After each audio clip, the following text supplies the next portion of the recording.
virtual, not physical. Ready to count down? Counting down, Madam Mayor. 5, 4, 3, 2, and 1. Welcome to the Joint City Council and Brisbane Guadalupe Valley Municipal Improvement District Financing Authority meeting of June 1st, 2023. I'm calling this meeting to order at 7:30 p.m. Please join me in the Pledge of Allegiance. I pledge allegiance to the flag of the United States of America and to the republic for which it stands, one nation, under God, indivisible, with liberty and justice for all.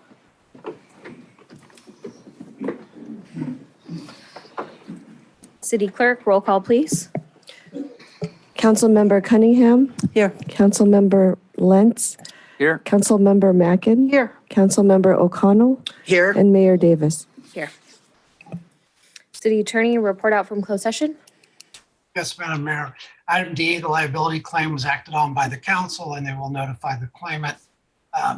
Item E was a legal matter about a pending litigation and council was given direction.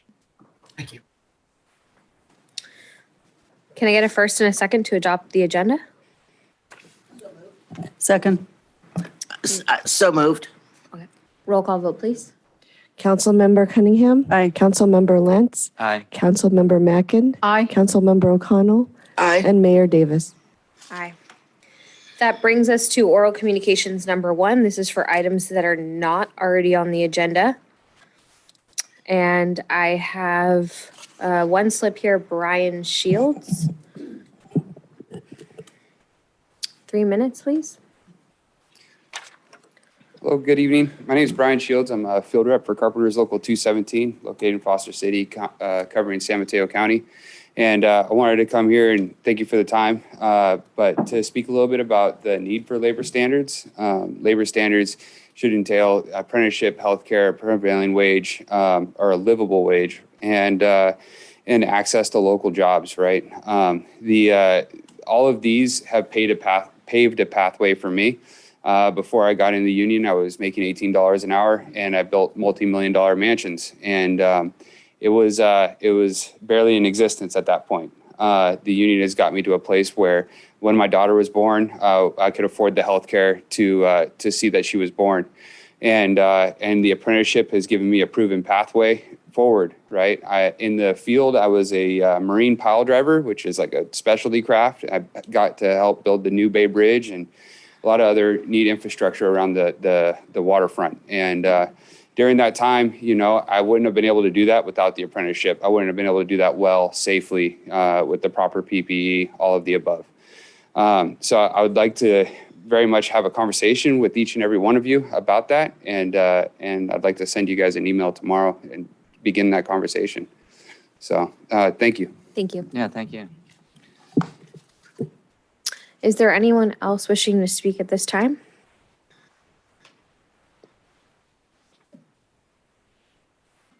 Madam Mayor, I see no hands raised at this time. Okay. We'll move on to awards and presentations. Item B, proclamation of June as Pride Month.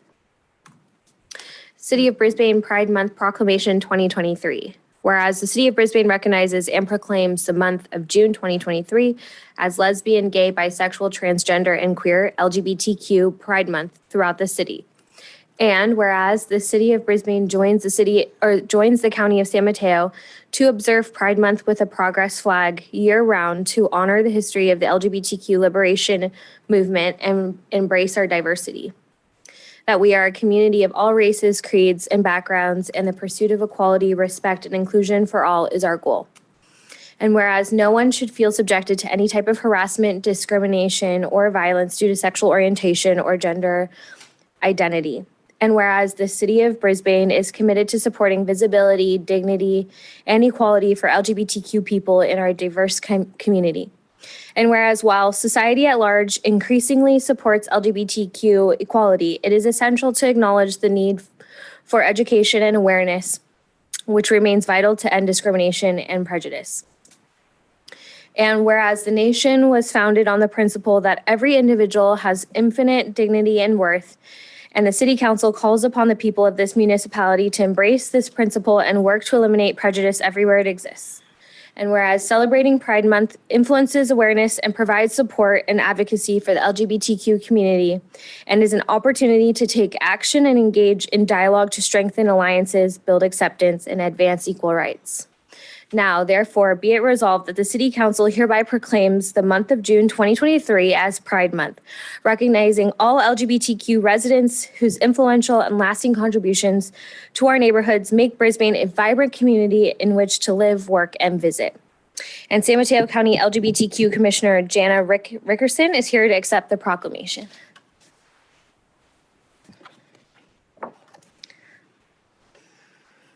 Hi, good evening. My name is Jana Rickerson. I use pronouns she and her. Thank you, City of Brisbane Council, for recognizing Pride Month this year.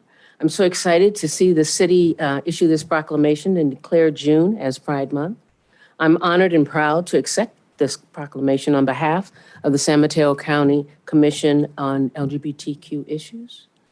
Our mission is to bring greater recognition and visibility to the LGBTQ plus community in San Mateo. For a second year in a row, our commission has invited all cities and towns in San Mateo County to formally recognize June as Pride Month.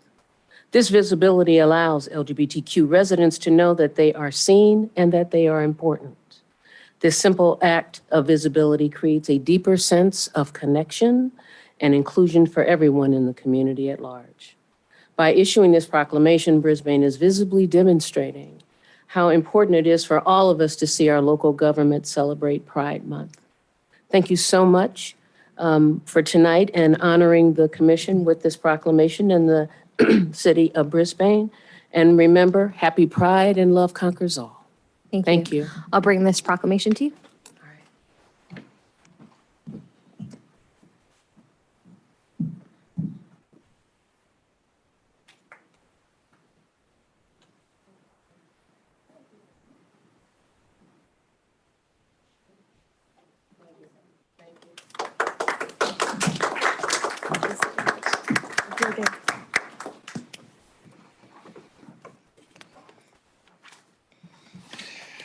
We will now move on to the consent calendar. Do I have a motion to approve items C through J?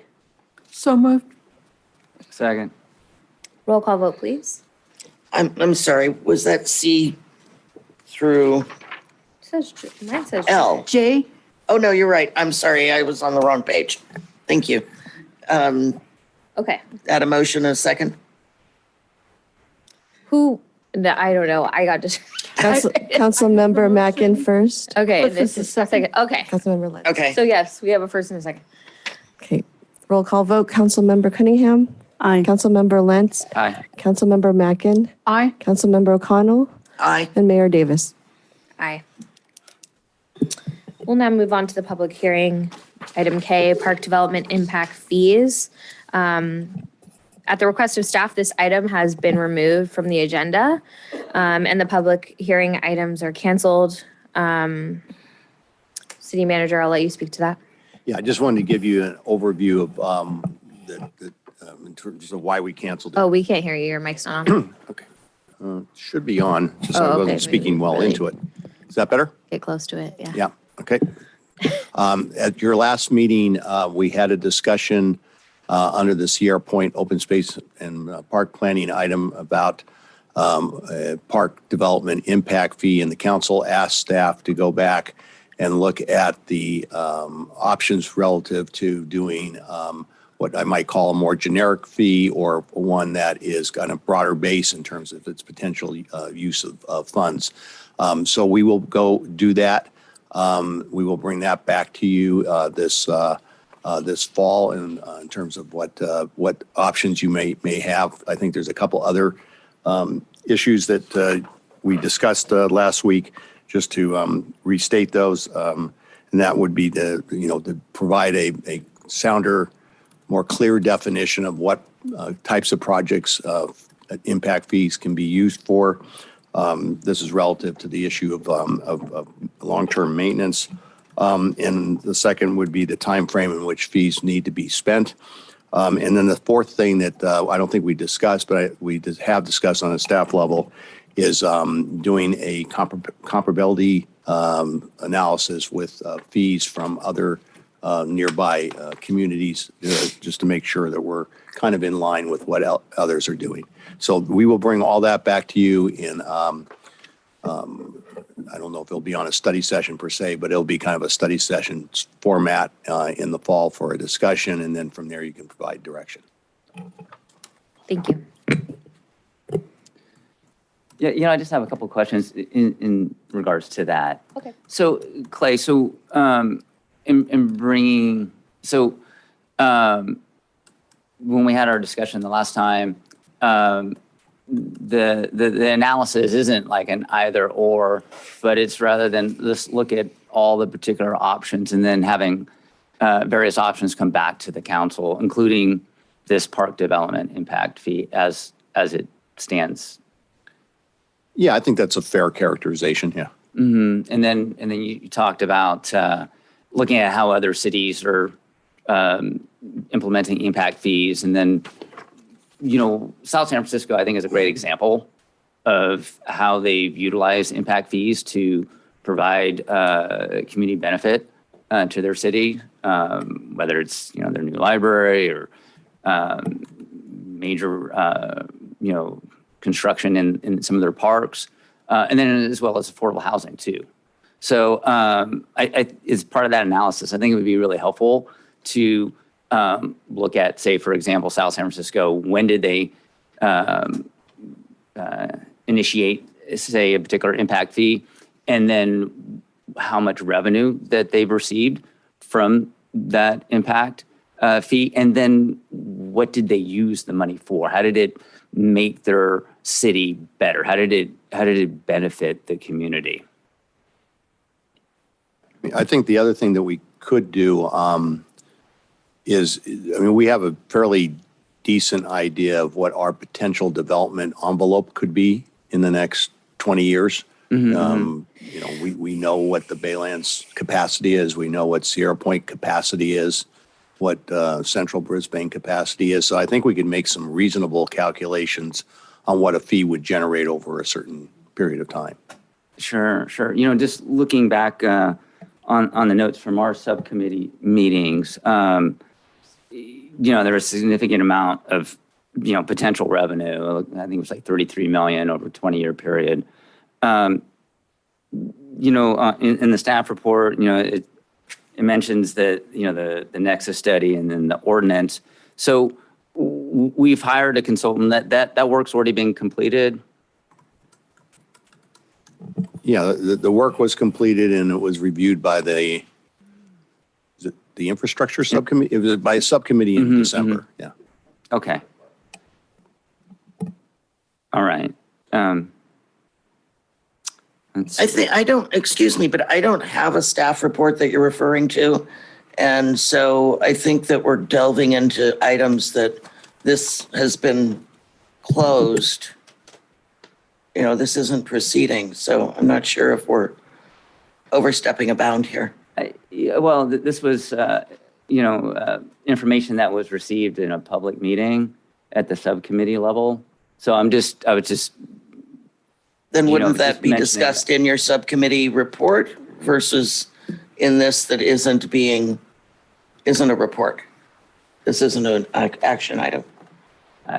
Is not an action item. I was just confirming with the city manager about that potential amount, because it was mentioned in the discussion that I had with him about over a 20-year period. So. But this will come back, right? We'll be able to get into this. Yeah, we will bring all this back, and I'm hoping in the fall. Right. Okay, great. All right, thank you. You wanted to say something? I would just ask, when you look into other cities' impact fees, I've been doing some research on this, and some of the items you mentioned, like affordable housing, other cities are using under community benefits to acquire land or in lieu fees, not as impact fees, but community benefits. So I would just make a request that you consider that as well when you start looking at these things, that sometimes they go under either category. Thank you. Okay. Yeah, that's good. With that, I will go ahead and move on to item L. Consider adoption of a resolution of the Board of Directors of the Brisbane/Guadalupe Valley Municipal Improvement District Financing Authority authorizing the issuance and sale of its Brisbane/Guadalupe Valley Municipal Improvement District Financing Authority Lease Revenue Bonds Series 2023. Staff report, please. Thank you, Madam Mayor, council members. I know it's a long title. So we're here to discuss the resolution to authorize execution of certain lease financing documents in connection with the financing of a portion of the costs associated with tenant improvements and related equipment and furnishings for leased property at 25 Park Place, also known as City Hall Annex. So just for a little background, in July of 2021, the city entered into a 10-year lease for the property at 25 Park Place in order to serve the community and also in anticipation of additional growth for the staff due to additional building and developments going on throughout the city. And in February 2023, in discussing the potential of improvements and needing financing, it was determined that we needed to extend the lease. And so the lease was amended to extend the term to an additional 15 years to cover a potential bond offering. So estimates of construction costs to improve that property will be discussed later this evening, but at the time, so at the staff report writing, we're looking at about 4.6 million or approximately a little shy of 5 million. Including the architect's contract. And so construction costs will be discussed later this evening. So staff met with the City Council Fiscal and Administrative Policies Committee on April 3rd to discuss funding options. Staff was directed to proceed to explore bond financing to pay for these improvements, but to also look at funding directly from the city's liquid funds. So the city and our financial advisor, Marty Johnson with J&A Consulting Group, who is also here tonight via Zoom, we explored financing options considering bonds, direct lending, and through various market conditions and based off of the feedback from the subcommittee, the city is proposing to issue a 20-year bond. Payments will be structured to fall into current debt schedule, and Mr. Johnson will be providing additional detail about the proposed funding. So the finance request is currently up to 5.5 million. So it could be less than that if we decide to fund with some cash from the city or some combination of financing. So as part of the staff report, we provided a few samples of what the interest would be. So if the 5.5 million is issued and if we're looking at about a 4.45% of debt interest, then we're looking at a cost of about 3.2 million of interest with an additional average annual debt service of $422,000. And as we were deducting the proceeds using the assumption of the same interest rate, there wasn't a feeling that the interest rate would change much because of the smaller dollar of the offering. So as part of the staff report, you'll see the interest cost, of course, is reduced with the reduced proceeds, and the annual amount of payment as well would be reduced. However, just to keep in mind that even though the interest would be decreased, some of the fixed costs in order to issue those bonds would stay the same. And also the concern about using our liquid funds, we just wanted to make sure that the council was aware that it would just, if we were to use our own funds, then it would be less opportunity for those funds to be either used for programs for the service of the city and also a potential for losing interest opportunity as investments. So with that, we're recommending that we proceed with a bond offering of 5.5 million. And with that, wanted to share it or turn it over to Martin Johnson from J&A Consulting, who will provide more information on the bonds and the market conditions surrounding it.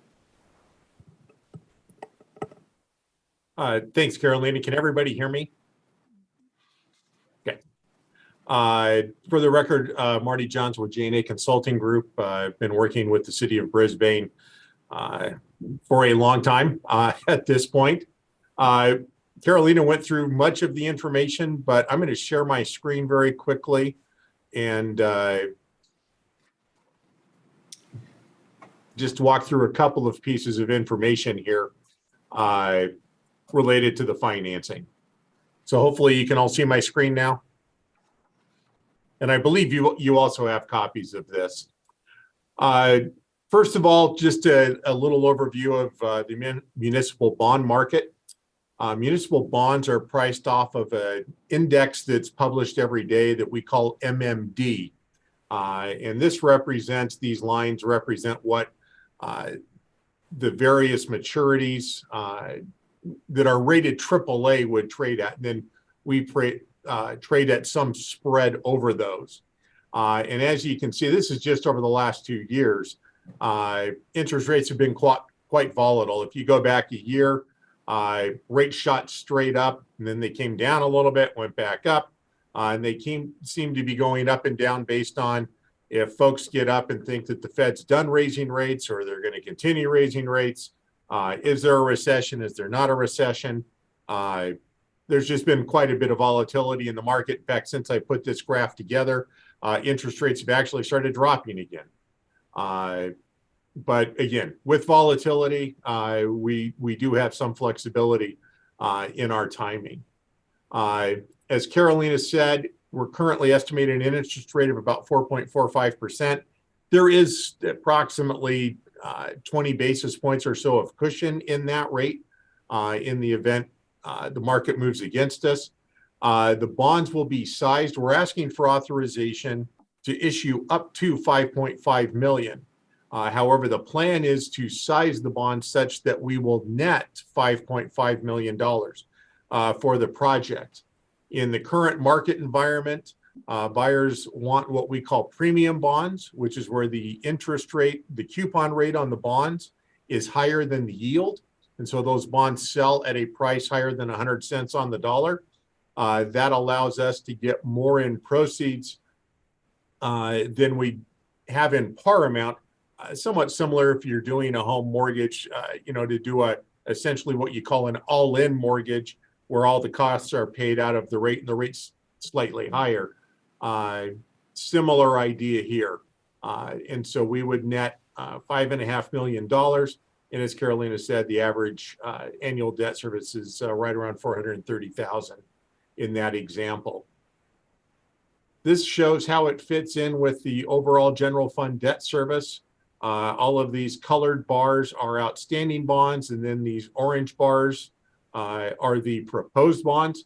So you can see our payments will go just over $1.2 million for 10 years. And then after that, they will start to drop back down as other bonds of the city pay off. This is our bond issuance timeline. We are waiting for some information. And so this timeline's is going to be tweaked a bit. More than likely, we will be looking to sell these bonds later in June, perhaps as early as the 22nd, and then close in July. It's a slight delay, but again, we're waiting on some information to provide to the rating agencies. We had a very positive conversation with Standard & Poor's just over a week ago with the fund balance, the fiscal management of the city. Standard & Poor's is very impressed, but we have to get this additional information to them on some of the assets that are securing the financing before they'll be able to give us our final rating. That's the extent of what I had prepared. If you've got additional questions, I'd be happy to answer them. Council questions? Would anyone like to start? I do. So, Okay. thank you, Carolina and Marty, for putting this together. So, the last time we, had a meeting with you, Marty, the interest rates were a lot lower than they are today. And, it's hard to predict, how things will go with the markets. But, interest rates go up and they go down. Are there opportunities, say, in the future where maybe interest rates do go down and that then perhaps we can renegotiate at a lower interest rate? Is that a possibility? Yes, absolutely it is.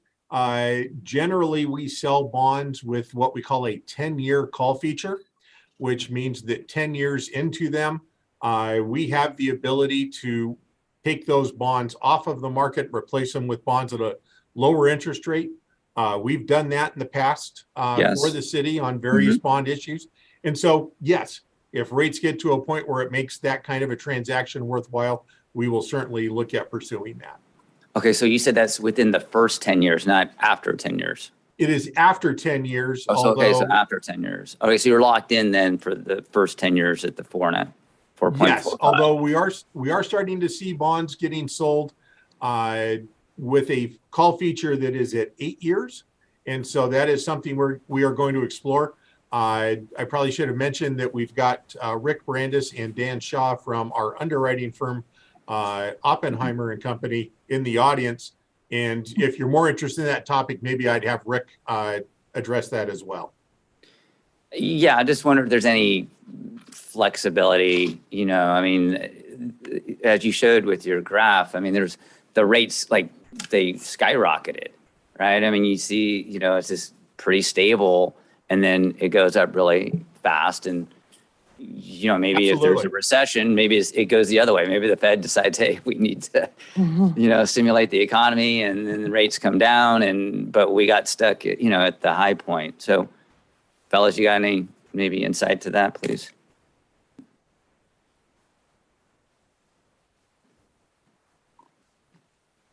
Good evening. I'm Rick Brandis with Oppenheimer and Company. Thank you for having us here tonight.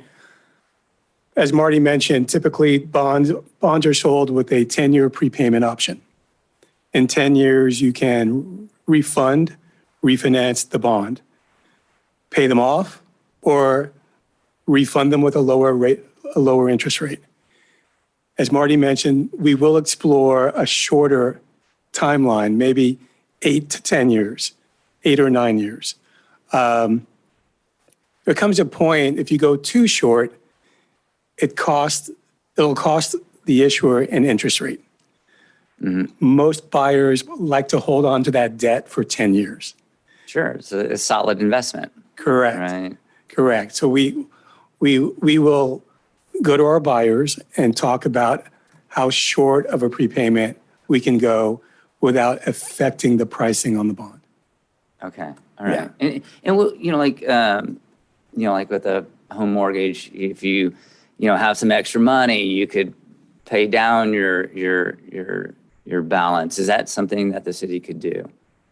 Typically with a bond, no. Don't do those things. No, it's a lockout for 10 years typically. Got it. Correct. Okay.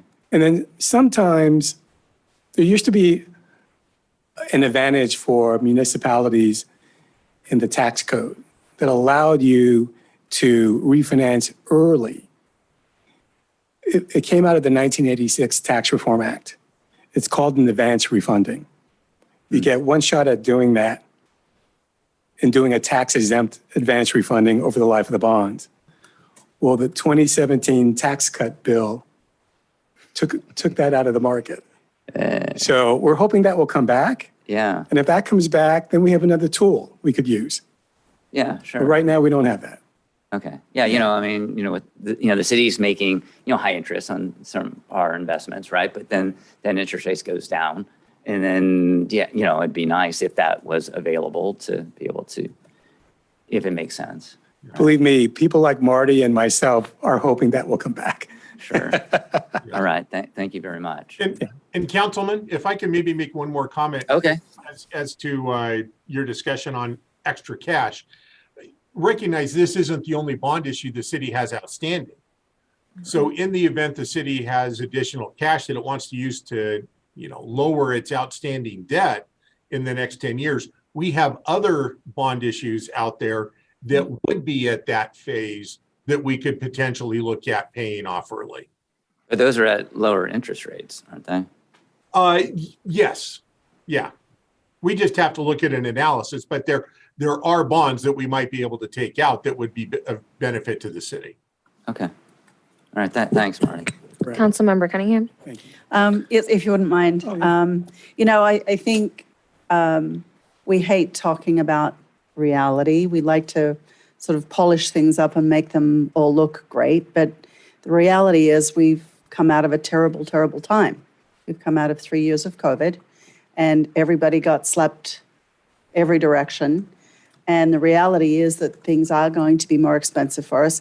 Coupled with that, then we had these horrible storms in December. So would it be fair to say that the interest rates are up with that being the major contributor, the COVID issue, and how devastating that was to everybody? It's a good question. Interest rates are higher mainly, first and foremost, because of Fed action. Federal Reserve has raised rates 525 basis points, 5.25% in a little over a year. And that's due to inflation numbers that come out every month, whether it's employment, consumer price index, producer price index, core inflation, whatever it may be. And that's what's driving the interest rates going up. Up until a week ago, it was only about a 55% chance that the Fed would hike the rate one more time at their June 14th meeting. But in the past week, numbers have come out to increase the probability to a 70% chance of another 25% hike come June 14th. Mm-hmm. So we don't know for sure, but that's been the polling done among the top economists in the country. So given that potential reality, taking what we have today is a safer bet than potentially waiting and having these rates go even higher? Would that be correct? I would tell you correct. Doing this for 37 years, it's very difficult to chase the market. Mm-hmm. Can't really time it. Mm-hmm. Marty would probably agree. You take a bird in hand because it may not be there later. That's my belief. That's my opinion. I'm asking you more for the edification of our audience who might be sort of aghast at what we're about to sign on to if we do. But I mean, I'm a realist from the perspective of these things could get completely out of control over the next year. We're looking at those words which we do not wish to utter in public about recession, right. Which would drive things to an even more outrageous high, correct? It could. I think if the economy stalled and went into a recession, that is when the Fed would stop raising the rate. But overall, we actually brought a few charts that we could hand out if you want, but we have a graph that we brought in the last 30 years, from 1993 to 2023, today's municipal bond interest rates are lower than they have been about 65% of the time. Yeah.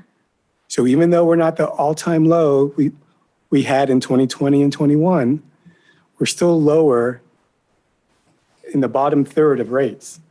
We've been accustomed to an all-time low. Correct. And then rates went up and they went up rapidly. And everyone's like, But in the grand scheme of things, when you look about the interest rates in the 80s, right? Were like astronomical. So thank you for that. Yeah. Are there any other questions? Well, I just wanted to say that when we were in our infrastructure meeting about this topic, we had quite a bit of discussion about, how much to borrow and when we needed to borrow it and could we use reserves. And those things when it were in the staff report. But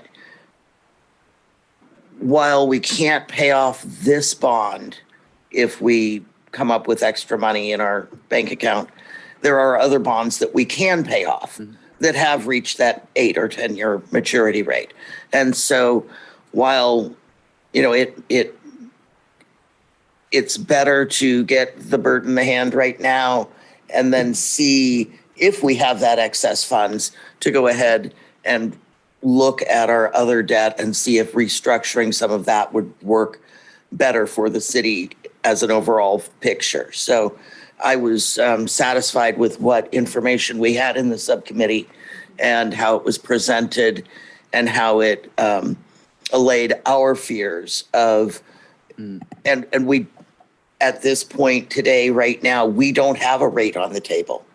We have an anticipated rate, but we don't have a rate on the table. That's what we're asking them to go out and do and giving them authorization to do. Thanks for that clarification, Terry. Thank you. Thank you very much. Confirming one more time, you don't have questions? No, I don't. Thank you. Okay, I'm going to now open the public hearing, and I'll open it up to public comment. Is there anyone wishing to speak on this item?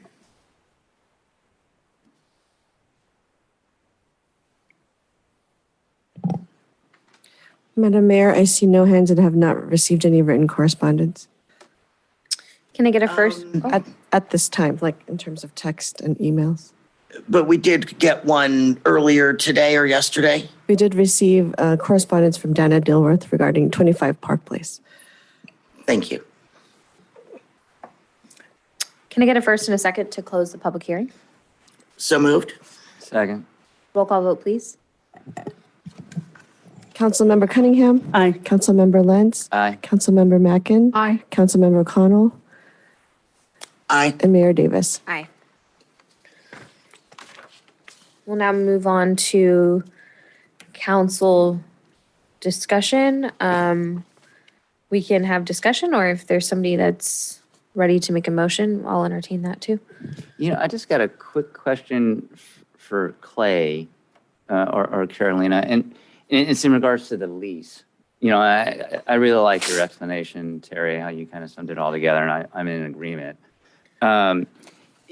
You know, in the staff report, it says that in July 2021, we went into a 10-year lease, and then now we extended another 15 years. So we got 23 years, you know, being in the building.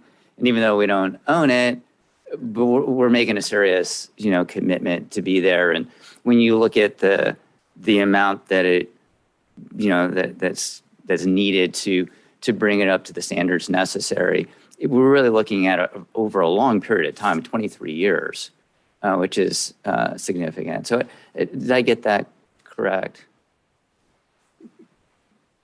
Yeah, I mean, we have a long-term lease, which I think is appropriate given the kinds of improvements we're doing. The reason we did the long-term lease, of course, was because of the bonding part. Mm-hmm. Got it. That's right. Okay, thank you. Okay. I'm willing to make a motion to approve the item L. I'll second that. Okay. Roll call vote, please. Councilmember Cunningham. Aye. Councilmember Lentz. Aye. Councilmember Mackin. Aye. Councilmember O'Connell. Aye. And Mayor Davis. Aye. New business item M, consider approval of construction contract for Brisbane Administrative Offices. Staff report. Yes, ma'am. Honorable Mayor, Mayor Pro Tem, council members, good evening. I'm glad to see that we have money for some of the projects that are following this. We had a good set of bids on this. It was interesting to me that we had 7 bidders, and 4 of those bidders were below the engineer's estimate. And of those 4, 2 of those are people that have done work for the city before. So I feel like we got a pretty solid set of plans, and I feel like we've got a pretty solid contractor on board. We did review in detail the low proposer's proposal, and they were responsive. They're a responsible bidder, and they're happy to take a contract at the price that they offered in their proposal. So with that, I'd be happy to take any questions. Does anyone have questions? I do not. I just have one. So Randy, Argo Construction, I'm just curious, have you worked with Argo? I have not, no. You have not? Okay. No. All right. They're a firm that are out of Pacifica.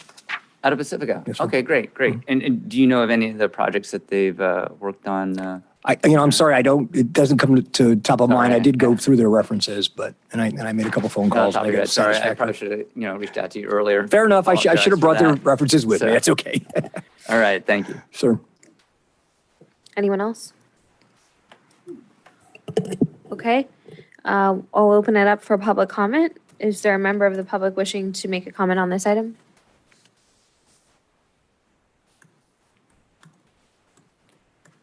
No member of the public wish to make public comment, Madam Mayor? Okay, we'll move on to council discussion. We can discuss, or if someone would like to make a motion. I'll feel make a free. motion, Madam Mayor, that we award the Brisbane Administrative Office's construction contract to Argo Construction in the amount of $3,174,000 and authorize the mayor to sign the agreement on behalf of the city. Excellent. Roll call vote, please. Councilmember Cunningham? Aye. Councilmember Lent? Aye. Councilmember Mackin? Aye. Councilmember O'Connell? Aye. And Mayor Davis. Aye. New business item N, consider approval of construction management services for 25 park remodel. I'm assuming that's going back to you. Yes, ma'am. Once Okay. again, I promise you, it's my last item tonight. It's the last item on 25 Park Place as well. So this is for the construction management service across the street. As you are well aware, staff doesn't have individuals that specialize in construction management or projects in these particular size. Mr. Wilshinsky's firm has been with us for many years. In fact, he started here when I started and when we were doing Tunnel Avenue Bridge. So the first project that he, as part of a joint venture team, managed for us was a $12 million construction project. We've always been satisfied with his services. We think his proposal is fair. He's got an outstanding professional services agreement with us, so we'd recommend you award the contract. Happy to take questions. Thank you. Any questions for staff? No. I have none. Public comment? Is there a member of the public wishing to speak on this item? There are none, Madam Mayor. Okay. Would someone like to make a motion? I did want to just make a comment, and I had discussed this with the Public Works Director earlier, that I wanted to make sure that we stayed on top of the construction management contract, and also that they make sure that they stay on the construction company, because I had concerns about how the library project had gone and how it had sort of fallen through the cracks in certain ways and got delayed. And luckily we weren't waiting to move into that building and to utilize that building. And I'd just like to make sure that this goes smoothly and quickly and we can start utilizing the investment that we're making in this. So that's just my comment. That's a good point, And Terry. with that, I would be happy to make a motion to approve the construction management services. Second. Roll call vote. Councilmember Cunningham? Aye. Councilmember Lentz? Aye. Councilmember Mackin? Aye. Councilmember O'Connell? Aye. And Mayor Davis. Aye. Item O, consider approval of request for proposals for executive recruitment services. Staff report. Thank you, Madam Mayor. Ask you to approve a resolution authorizing the issuance of a request for proposal for city manager executive recruitment firms to apply. I think we're going to put the calendar up on. So here is the proposed calendar over the next month. If you approve the RFP tonight, we will send it out tomorrow to a list of about 10 executive recruitment firms that have record in California. Several of them have very strong record here in San Mateo County. We will have the proposals back on June 21st. We will make copies of each proposal for all of you. We will meet with the subcommittee, which is Mayor Davis, Mayor Pro Tem O'Connell, on June 27th to review the proposals. They will then make a recommendation to the council that we will then take up on June 29th. And the council will make a decision at that time which firms you'd like to interview. We would like to have the night of July 6th set aside for the interviews. I would anticipate 3 to 4 interviews. That could going to be obviously your call in terms of how many firms you want to interview. We will let the firms know when we send them out tomorrow that to set aside July 6th as a date, so they get that on their calendar now, so that we can get everything done that night. If you have the interviews that evening, we would hope that maybe you can make a decision that night. If you can, then staff and attorney will work on the contract so that we can get the firm on hopefully by the middle of July. If we meet that time frame, I think we'll be in good shape in terms of getting this done in a timely fashion. The anticipated cost is $25,000 to $35,000. It's generally what they've been running in the local area for these types of recruitments. I'll answer any questions. Thank you. Terry? Even though we are sending this RFP out to some firms that we think might be interested, this is open to any other firm that may see the bid and make a Proposal. do a proposal. And then the July 6th interviews with the proposed for, the accepted shortlisted firms, is that in closed session or is that in open session? That all is in open session. So this entire selection process for the firm will all be in open session. Later on down the line, when you interview candidates, that will be in closed session. Okay, great. Thank you very much. So the only other question, and maybe this is something the mayor and I can discuss, is whether or not you want to do the interviews in the conference room or you want to do them here where we can televise them. Conference room. Okay. If you're not concerned about televising them, we can do it in the conference room. I wouldn't think personally, I wouldn't think we'd need to televise this portion of it at all. Okay. As long as We legal doesn't have a will set it problem. up in the conference room then. Okay, does anyone have any questions for staff relative to the RFP? No. Okay. I'll go ahead and open it up for public comment. Is there anyone wishing to speak on this item?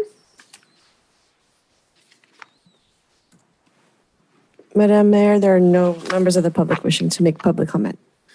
Okay, moving on to council discussion. We can discuss or I'll entertain a motion. I'll make a motion to approve. And I'll second that. Roll call vote, Councilmember Cunningham. Aye. Councilmember Lentz. Aye. Councilmember Mackin. Aye. Councilmember O'Connell. Aye. And Mayor Davis. Aye. Staff reports, city managers report on upcoming activities. Give me 1 second here. So we have 2 items. Registration closes on Wednesday, June 7th for the Secret Garden Tour, where participants will get to tour 10 fabulous gardens in town on Saturday, June 10th. All proceeds will benefit the Lions Club, and you can sign up at brisbaneca.org/garden tour.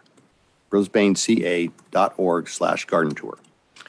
The second item is the resurfacing work for Crocker Park Trail begins on June 7th, which is next week, with the trail closed in 2 sections at a time over the course of 4 months. During the closures, there will be signed detours to sidewalks on Valley Drive. Thank everyone for their patience as this project gets completed over the summer. Thank you. Fantastic. So we'll move on to countywide assignments and subcommittee reports. We had a rather long meeting last meeting, so we skipped the reports from April 29th to May 12th. I'll go ahead and report out on the meetings that I had. Councilmember Cunningham and I had a public art advisory committee. And we got a presentation from phase 3. They are ready to install, or they're ready to contract with an artist to install pieces of art at their campus. They came with a few proposals. They really want to just kind of more informal direction. They're going to come with we're going to continue the conversation, but what they showed us was a rather large, like metal orb with cutouts, possibly like on a pedestal in the central courtyard. We talked about the ways in which a sculpture like that would create really cool reflections at different times of day. And we also talked about whether that was even feasible at that site that they had identified because of the way that the light is, because there's all those buildings surrounding it. But they had the artists there via Zoom, and we looked at other pieces of work, and there were these really cool shadows that were cast. We talked about ways that that sculpture could be lit to create some cool shadows maybe in the evening. We also talked about whether landscaping on that pedestal would make sense, or whether landscaping would interfere with some of those shadows. They also presented sculptures of human-like figures that are very exaggerated. Some are very, very tall and lanky. Others are maybe sitting in poses with really big legs. So they talked about also working with another artist to create these figures, these sculptures that would be placed kind of around the campus. And they would invite people to, climb on that, like we could see kids climbing on them, or, one of the examples was like a figure on a bench with like space where someone could sit next to it. Anyway, they're very exaggerated. I don't know if you want to add on to that. I just want to add that I thought it was unusual, but very nice that the owner of such a building had a personal interest in the artwork that was going to be represented at their property. And as with all art, it's going to be loved by some and hated by others. But it was very interesting to see the senior management really involved in that process. So that's my only addition to that comment. Thank you. I have a question in regards to that. So I know, like, if we pay an artist to build or to create an art piece on city property, right, it goes before the council. So in that particular instant, what's the process? Do they just, hey, here's what we're going to do and hope you like it, and then they just build it because it's on their property? Kind of. That is. They come to us. We haven't actually gone through that full process yet because Sangamo was doing that, and then they got pushback because they realized on their financials it would show like a $200,000 payment to an artist, and they thought that their investors would zero in on that, and so they had an artist, they had a piece of art. It was already like we had already been well into the discussion about it, and they decided instead to give that $200,000 as in lieu of fees because they could justify that a little bit easier to investors, even though it's the same amount of money no matter what. And so we didn't actually move forward with that process. But back then, they kind of just came and said, "This is what we're doing. This is how much it costs." And they looked for feedback from the committee, and most. It wasn't really us saying like, we like it, we don't like it. It was more like, hey, have you thought about this? Have you thought about how the shadows will play? Have you thought about the lighting? Have you thought about the scale? Have you thought about, like, tell us more about what the locations are that you're thinking of? So we're able to have conversations with the artists. And again, I think we're going to have like a further discussion about this in the future. But that, to my knowledge, is how the process works. We don't have very much say because it's their money, it's their property. Yes. They're satisfying the thing. It just has to be accessible. There are certain terms that has to be accessible by the public, certain things like that. And when we talk about, like, they have to, commit to doing ongoing maintenance. But there's a lot less oversight that we have. Got it. I think they really appreciated the comments from the entire Arts Committee about, how they all felt, and they all had different opinions, but the company took it all really well and were furiously writing notes. That's great. You mentioned about the human figures and things like that, and I'll admit I haven't seen the art up close. I've only driven past, right, the the towers, the Phase 3 towers that are Oh. on Bayshore. But there is the human figure piece of art, and you know, This is totally different than that. okay. by I'm the way. just Yeah. I'm just saying, you know, I'm glad that the committee is providing input. Yeah. It doesn't really matter. I mean, you obviously don't like it. I actually you know, love that piece of art. I haven't been up, but from a distance, it's interesting. This is a little bit interpretive also. Mhm. It's kind of like, I'm not going to say this as finessed as I could, but it's almost like globs of material, of what is it? Iron or whatever. And then to create, like, it's not sculpted as much as it's like just pieces almost like welded together. That sounds cool. And Very space interpretive. missing, like on the sides of bodies, or like very exaggerated limbs, very like very long limbs, very tall. Not a lot of like defined features in the face. It's like they could be unisex, but some like we talked about like some of the photos they presented of past work looked very unisex. Others you could tell was a male or female form. So we talked about like you should think about maybe having, a variety of male, female, and unisex forms present. But if you'd like to see what it looks like, you can go to our meeting and watch the recording. And they have the examples. The examples are in our meeting. Thank you. We also looked at all the funding that we have, where we've spent money, or how we've where we've spent money, and then how we've gotten money into the fund. Certain payments that have come through from different businesses, and it's really interesting because they happen. Like a business may make 10 different payments. They don't do it all at once as like things are triggered. So we like would see on the report, $50 from one business, and then maybe like $1,000 from that business a few months later. And so we can see also, we looked at that report and like what's earmarked. So there's funds that are earmarked for like the ongoing maintenance of the mural Midtown. So I know that was like mentioned in the staff report, and I just we kind of asked a little bit more information about, that. Do you have anything else that you want to add? No, to I think that's covered. I mean, it is art on private property, and they are entitled to build some art that they like. We also talked a lot about performance art because we went over the public arts ordinance.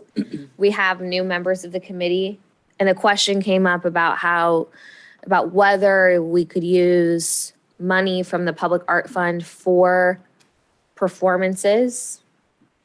And it appeared that the way our ordinance is written, and Kevin Fryer was attendee, he talked about the way the guidelines are written is that like some hotel taxes, cities use a lot of times hotel taxes to fund performances. And this type of ordinance was really meant to fund physical pieces of art that go into, more of a permanent collection versus performance art.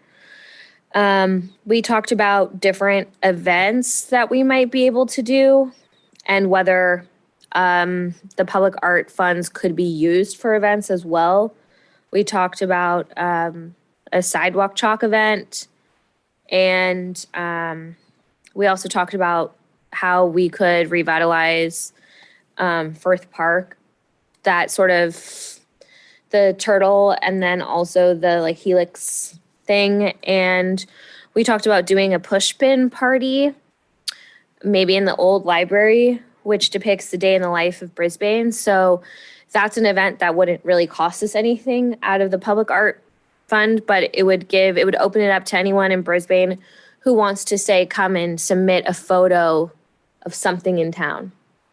And you just come with there's boards all around the library, and you come with your photo and maybe a caption or something, and you just push it into the board, and then we open up the exhibit and people can walk through and just, see depictions of Brisbane from all different perspectives through photography, or maybe even through paintings and things like that.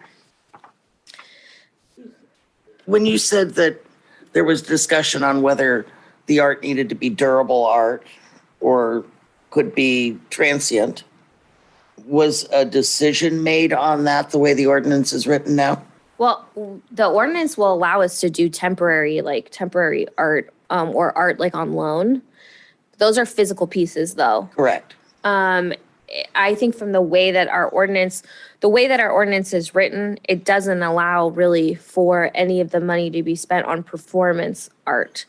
And to amend that, that would need to come back to the council to amend the public arts ordinance if you wanted some of the money available for performance art. Okay, thank you. I just wasn't sure if how I. Yeah, I think from our meeting, we got feedback that, or I think we may have asked Tom and he may have written back, but from what I gathered from that meeting and the follow-up, it's not flexible the way that the ordinance is written now for performance art. So that's from our was supposed to be reported out at our last meeting. Also, that was supposed to be reported out from our last meeting was Cedar Point Parkway Design Guidelines Subcommittee with Lentz and O'Connell. Here's the summary. If either of you want to report out on that. Let me just get my brain ticking here. That was a semi-informal, as I recall it, a semi-informal subcommittee meeting where we heard from staff what the possibilities were for the building at the hotel site for BDI, and they discussed, the city gave their first impressions of the plans that had been brought to them and gave feedback on how traffic would be impacted and what mitigations or what suggestions the staff had made to BDI and brought them back for us to review, but there was no real definitive of what was on the table. It was more of a staff's perspective of what had been presented so far to them. Is that generic enough of Yeah, a bizarre way of saying it? It's definitely, what we discussed. And then, but staff did ask us for our opinion and about how to create better traffic flow in and out of their parking garage. So, one of the features that we did talk about was at the end of Cedar Point Parkway having a roundabout, right? And exploring that. And some of it was good feedback and some of it was, how would that work? And, I think it was more of a collaborative with us giving opinions to staff, but BDI was not They at were not the in the table room. or It was present just for the discussions of the high and low lights of their tentative plan. Yeah. I know. Yeah. I mean, the focus definitely was on parking and in and out to the garage and, how to utilize that space, properly. One of the features from BDI for their parking garage is that they'll have the stackable type of parking. So you drive in and your car goes either down or up. But one of the things about that type of podium style parking is that there's going to be a 10-foot retaining wall. I think it was about 10 feet, that would face the, east. The marina. Right, the marina and, on our property. And it's and so that was another discussion. It's okay, how do you mitigate that how do you soften that, so it isn't like, you're walking on the Bay Trail and then you're looking up at their development and there's this giant wall, there. So, but I thought we gave good feedback to staff, and then they were going to, present that to BDI, and we'll see what happens from there. But I thought it was a pretty good discussion, trying to come up with, It was solutions. interesting. Definitely. Sounds good. Okay, and I believe the last, in addition to any county meetings that you've had, regional meetings, looks like there was another committee meeting, TDM policy subcommittee with Councilmember Lentz and Cunningham. Karen, you want to go for it? Go ahead, Cliff. Alrighty. Well, so I guess, Karen, you know this more than me.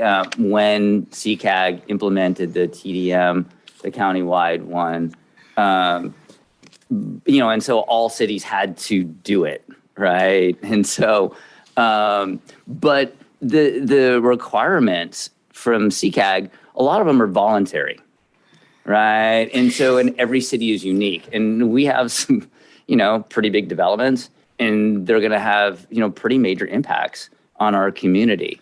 And so, we're taking, the proactive, position in looking at how do you best manage traffic in and out of the city, right? And especially out at Sierra Point, because of that, it's just so messed up, right? Getting in and out.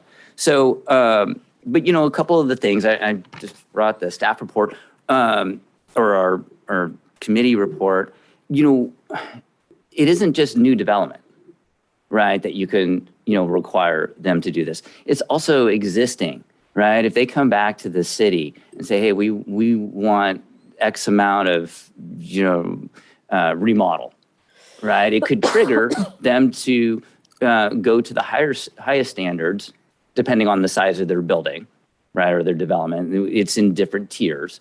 But say, usually it's, typically the larger corporations, say out at Sierra Point, right? And maybe it's a phase 3, right? Then they would be required to do the TDM requirements as, say, a new development that might occur out at Sierra Point. So that's great having that in there, so you can, perhaps capture some of the, the more proactive and I'd say kind of aggressive means for making sure that traffic is reduced in our city. Because, even though it's an existing building, right, it still bring a lot of cars, right? And so we're trying to, come up with a plan that is, citywide, not including the Baylands, because that's one of the things that was taken, no specific plan is supposed to be a part of this. I think Clay, that was right. So, but there's really more of the city as a whole, trying to make sure that, that development in these large businesses are making sure that traffic is reduced. May I ask you a question? Yeah.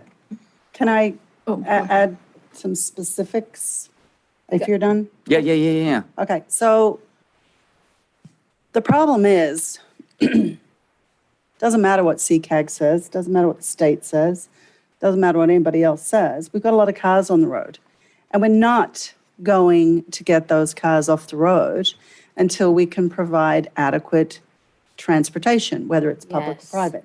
Thank you. And the problem is that Brisbane is really the only city that takes advantage of commute.org at any realistic level. All the services are going to be cut in every other city, but commute.org does love Brisbane because we do use them. It kind of has something to do with the fact that, if you work at Bright, it's not too far to walk to the bus. But if you work way out in South Hill, West Hill, North Hill, there's a 5-mile walk for some of those people to get to Caltrain and 3 miles to the bus, basically.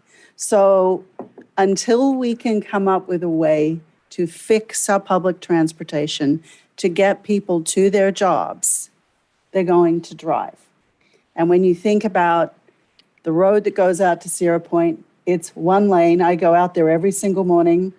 And this morning was a traffic jam because I was late going along the lagoon. So traffic demand management and all of those kind of things that we talk about at CCAG cannot be resolved until we can resolve public transportation. We are not going to get people out of their single occupancy vehicles and ride bicycles because that's impossible. The only people who can ride a bicycle from the bus station, or the bus stop or the train station to a job here in Brisbane are young, able-bodied human beings. Everybody else is going to have a car. So we can talk about it, we can set these standards, and with some of the businesses here in the business park, we should. Because at one of the businesses out there, we created on-street parking for 60 additional vehicles. It's full, and they've made no effort to pay into the systems that might alleviate some of the vehicles that come in and out of Brisbane. So that's kind of it in a nutshell. It's a reality. It's not pretty, but that's the truth. I'll tell you the truth. Thank you, Madam Mayor. I just wanted to ask a question because it was mentioned that this was CCAG's new TDM policy and that the subcommittee decided that we needed something beyond that policy. So twofold question. Was there anything in this new policy that was a significant change that you both noted? And was there anything that jumped out at you besides the unusual configuration of Brisbane that made you determine that we needed something that wasn't so generic? At CCAG, all the other cities in our county have access to public transportation. Brisbane has a train that's way out there in San Francisco, even though it's in Brisbane, and we have one bus. But everywhere else has adequate north-south transportation. East-west in every city is a problem, but north-south is fairly adequate for most people. Yeah, and just to add to that, so, like with CCAG, as mentioning, a lot of it's volunteer. What we're requiring is that you're going to do it, right? And if you don't do it, we're going to fine you, right? We're putting some teeth into this. There's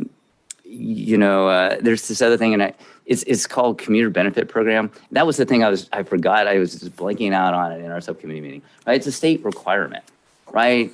If you have 50 employees, you have to have a TDM plan, right? You have to have this plan to make sure that you're providing information, providing assistance for your employees to get to work other than, by car, right? Does that include commute vouchers? I don't know the details of the requirements, but a lot of companies are not in compliance. Yeah, because it's a voluntary reporting system. So, but, you mentioned commute.org, right? So commute.org is going to be the one that's going to manage, right? It's going to be the city of Brisbane. We'll move forward with some kind of ordinance, but then commute.org is going to do the heavy lifting, which is good for us, right? And they are the right organization to say, hey, by the way, are you in compliance? And it's this type of work, right, by us, and then say South City, and then Millbrae, right, and then you start to build this netting, right? You're weaving together these strong TDM plans that then make businesses who are required to do this accountable, and where right now we don't really have that accountability. Mm-hmm. Okay, do you want to report out on Peninsula Clean Energy? Yes, thank you, Madam Mayor. One of the things that actually started today is that PG&E has new rates, and the rates primarily are going to cover their costs for power distribution, which affects everyone. And much of San Mateo County covered by Peninsula Clean Energy, we still have to pay PG&E as so many other of the clean power companies around the Bay also end up incorporating that fee into their rates. So we are subject to PG&E's rate increases. On a different topic, there was a program that Peninsula Clean Energy started in spring of 2022, looking at the number of Uber and Lyft drivers. And they finally ended up making a commitment with Lyft, and this was to incentivize the drivers to rent electric vehicles instead of driving conventional gasoline vehicles. There were 300 drivers took advantage of this. There was a subsidy provided to the drivers to try this. And the milestone now that's been reached is there's been more than 3 million all-electric miles driven by Lyft drivers. That's 250,000 rides. And it represents $470,000 in fuel costs. And this is not emitting greenhouse gases. So it was to both show the drivers it can be done economically, it can be done efficiently, and it can save them also money in the long run. So it was to convince drivers in the future, maybe not just renting the EVs, but purchasing them. So it's probably going to be ongoing as well. Thank you. Thank you. Anyone else have anything else to report? Yes, I do, Madam Mayor. Okay. I would like to report out from the library JPA meeting earlier in May that we did not have an opportunity to speak about. I cannot begin to tell you how crazy good the library programs are and the direction that the library at a county level is taking. The three big things that are going to be happening this year are, and these things were identified by people within the community, is the adult learning opportunities. So for example, we know if somebody speaks great English, that they have a better chance at a better job. If their English is not so great, they may not get hired if they don't understand the commands, etc. So, and the problem with our ESL programs as they stand today is that a lot of the people who don't speak great English right now are in the lower paying jobs or they're working two jobs. So they're going from one job to another and they don't have time to go to city colleges and learn English in their traditional forms. So what our plans are at the JPA are to put many more language assistance programs, I don't know what they're going to end up being called, into every library in our county who is part of our JPA. And not only that, but computer literacy as well for adults. We have a lot of our aging adults who do not know how to use their smartphones. They do not know how to use a computer.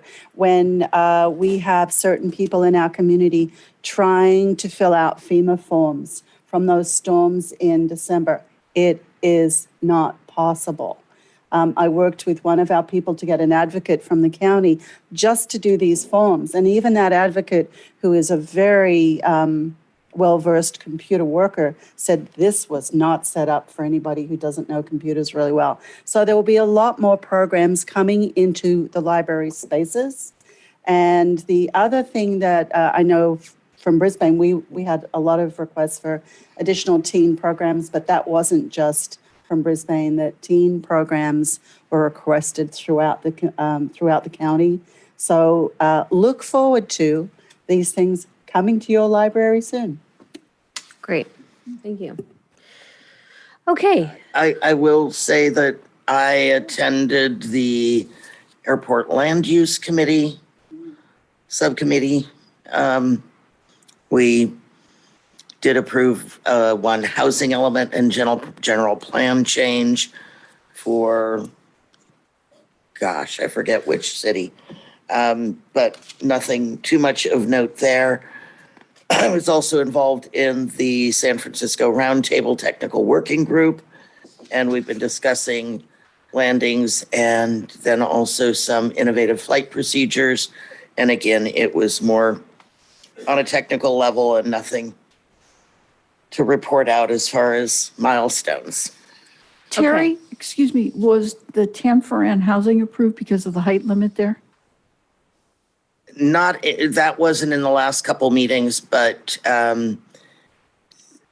the general plan for Tanforan, I believe, had to go, I think it did not meet the airport land use requirements, and I believe that their city council overruled us, because they have the right to do that. Okay. So we'll now move on to written communications. Written correspondence between May 19th and June 1st. Roland Lebrun regarding revised Bayland specific plan notice of EIR preparation. Clara Johnson comments on revised notice of preparation of EIR for the Brisbane Bayland specific plan. Dana Dilworth, public comment, Bayland specific plan, and Dana Dilworth, 25 Park Place. Thank you. We'll now move on to oral communications number 2. Is there anyone from the public wishing to speak at this time? There are none, Madam Mayor. Okay, we'll go ahead and adjourn this meeting at 8:50.